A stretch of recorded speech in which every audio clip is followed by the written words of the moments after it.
Hi guys! Nagawa ko ng halaman. Ayan. In-order ko lang. Ayan. Bumili na ako nitong plastic. Ito sa online. And then, nilagyan ko lang ng ano sa ilalim. Yung parang ay mga karton. Sa ilalim din, nilagyan ko ng bato. Na-order lang ko sa online. Ito yung mga bato.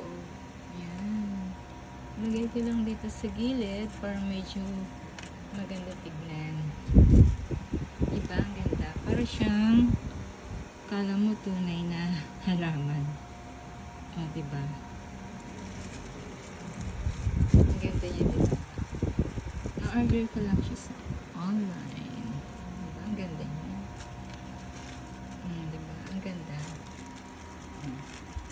Ito yung mga bato. Maliliit lang siya. Pwede din naman yung malaki. Diba? Ang ganda tingnan. Basta lagyan nyo din sa gilid. Sa mga gilid-gilid lang. Sa gilid. Diba? Ang ganda tingnan. Diba? Gumanda siya. Okay, yun lang. Share ko lang.